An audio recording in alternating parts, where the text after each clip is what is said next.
Hello friends, welcome to JNC. Friends, इस video में हमारे पास जो क्वेश्चन है उसमें हमें एक स्लाइडिंग रेल सिस्टम दे रखा है। तो फ्रेंड्स, जो रेल है वो कंडक्टिंग है और फ्रिक्शनलेस है और रेल के दोनों एंड पर एक रेजिस्टेंस है कैपिटल आर।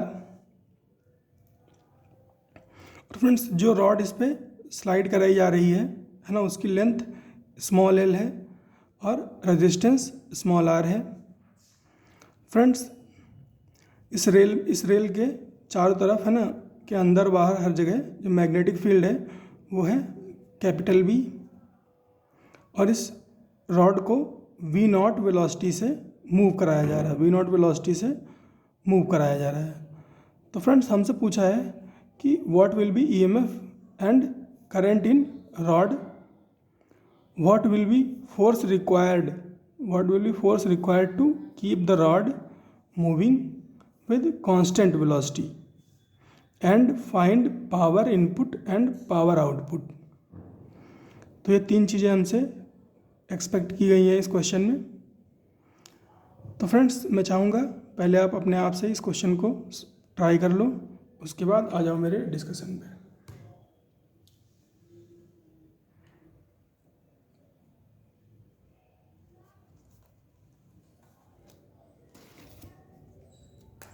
तो फ्रेंड्स, बात करें अगर इसके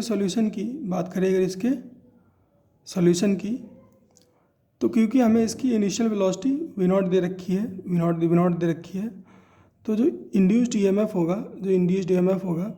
वो एक मोशनल ईएमएफ होगा, है ना, मोशनल ईएमएफ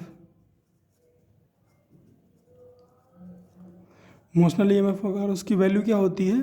उसकी वैल्यू होती है E is equal to B v L, है ना, B v L, magnetic field, velocity and length. तो फ्रेंड्स, अगर induced EMF B v L है तो इंड्यूस्ड करंट कितनी होगी? Induced EMF divide by total resistance, है ना, टोटल रेजिस्टेंस। अब टोटल रेजिस्टेंस कितना है फ्रेंड्स? स्मॉल आर रेजिस्टेंस इस रॉड का है और कैपिटल आर रेजिस्टेंस रेल का है। कैपिटल आर रेजिस्टेंस रेल के अक्रॉस है। तो टोटल कितना है? Capital R plus small are. तो induced EMF divide by capital R plus small are. तो B V naught small L divide by capital R plus small R. V की जगह पर वी नॉट रख दिया क्योंकि वी नॉट इसकी velocity given है। तो ये हो गई इंड्यूस्ड करंट और इंड्यूस्ड ईएमएफ। अब बात करें फ्रेंड्स इसमें सेकंड पार्ट की बात करें अगर, कि कितना फोर्स रिक्वायर्ड होगा इसको कांस्टेंट वेलोसिटी से मूव कराने के लिए।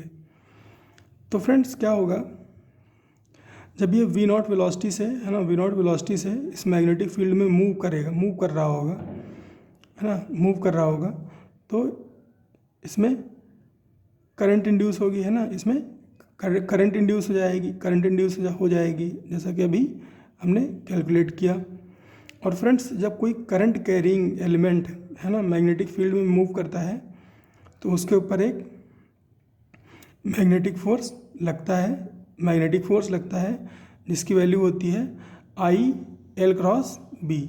एल क्या है? लेंथ वेक्टर, बी क्या है? Magnetic field. तो एक मैग्नेटिक फोर्स लगता है I L cross B. Friends, इसमें करंट किस डायरेक्शन में फ्लो कर रही है? तो फ्रेंड्स, उसके लिए आपको पता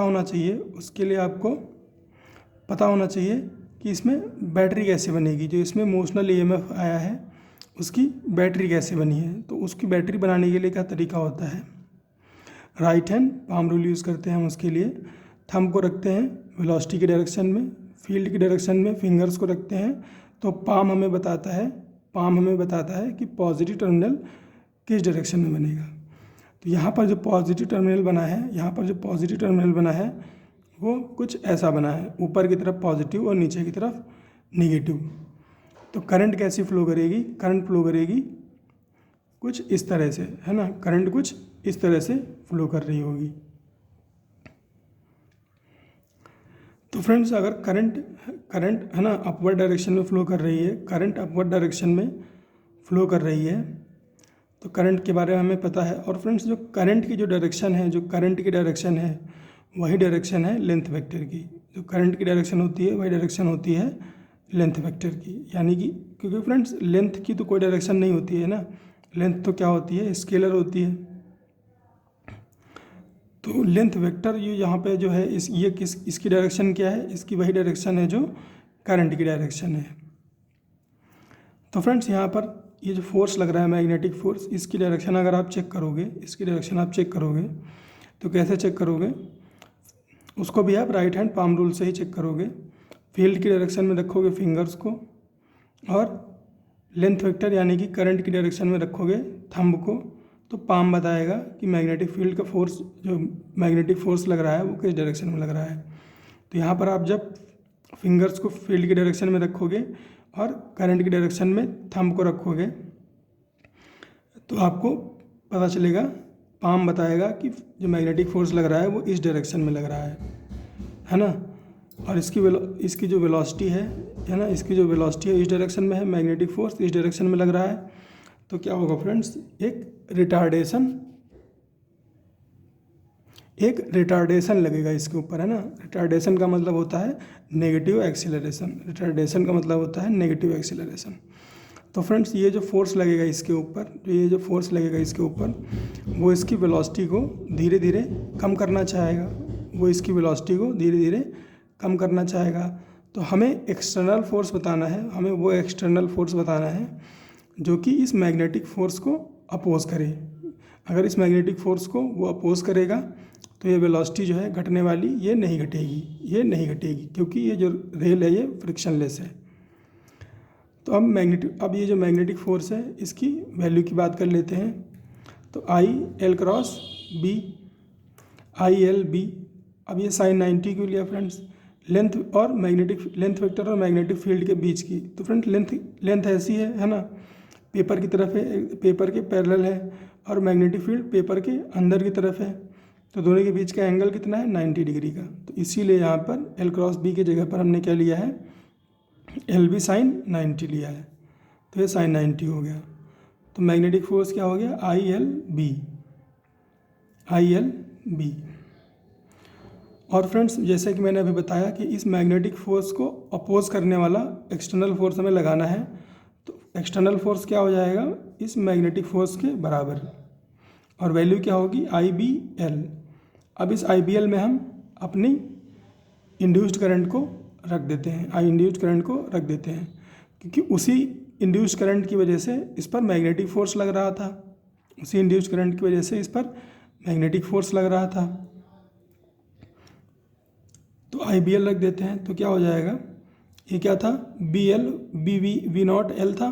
तो यहाँ पर हमने रख दिया, B इसमें रखोगे तो B² हो जाएगा, उसमें L था तो L² हो गया, और V0 था तो V0 हो गया, और डिनोमिनेटर में capital R plus small r।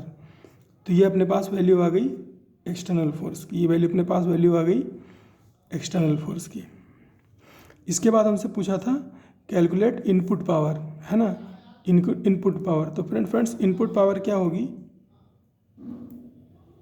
Input power कुछ और नहीं है, इनपुट पावर जो एक्सटर्नल फोर्स जो वर्क कर रहा है ना, एक्सटर्नल फोर्स जो वर्क कर रहा है वही इनपुट पावर है, तो work done by external force when rod moves a distance dx कितना हो जाएगा, dW = F external × dx।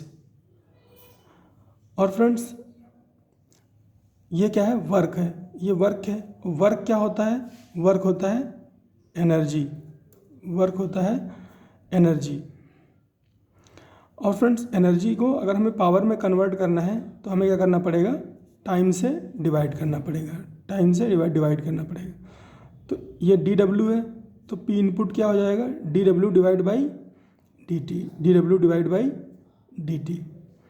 तो F एक्सटर्नल डिवाइड किससे हो जाएगा, F एक्सटर्नल dx किससे डिवाइड हो जाएगा, dt से, F एक्सटर्नल dx / dt। अब जो ये dx/dt है ये क्या हो गया, ये वेलोसिटी हो गया। तो पी इनपुट क्या हो गया, F external into v naught, F external into v not.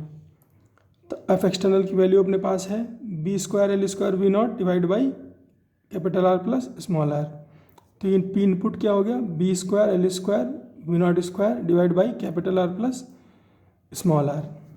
ये हो गई इनपुट पावर, इनपुट पावर। तो फ्रेंड्स बात करें अगर आउटपुट पावर की, है ना, पावर आउटपुट भी हमसे पूछा है। तो जो आउटपुट पावर क्या है वो क्या होगा, आउटपुट पावर वही पावर है जो कैपिटल आर और स्मॉल आर में डिसिपेट हो रही है।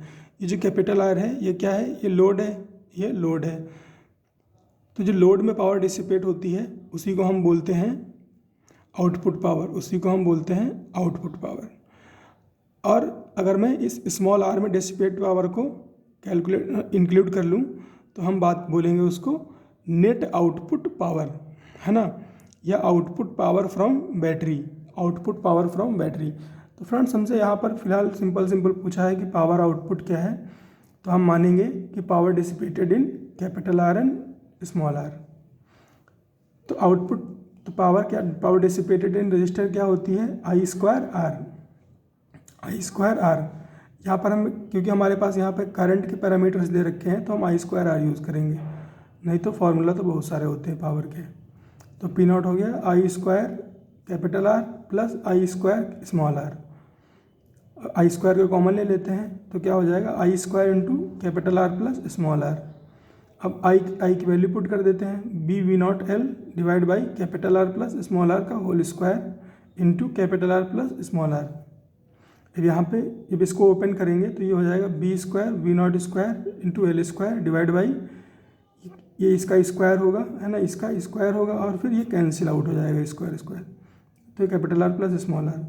अब देखो फ्रेंड्स यहाँ पर इनपुट पावर बराबर आ रहा है आउटपुट पावर के, इनपुट पावर बराबर आ रहा है आउटपुट पावर के। तो जितना एक्सटर्नल फोर्स वर्क करेगा, है ना, वो सारा का सारा कन्वर्ट होगा किसमें, आउटपुट पावर में, है ना, वो सारा का सारा कन्वर्ट होगा आउटपुट पावर में। तो ये फ्रेंड्स क्या हो गया, ये एक तरह का क्या हो गया, ये एक तरह का जनरेटर मैकेनिज्म हो गया, एक तरह का जनरेटर मैकेनिज्म हो गया। तो फ्रेंड्स यही सिखाना था इस क्वेश्चन में। मिलते हैं फ्रेंड्स नेक्स्ट क्वेश्चन।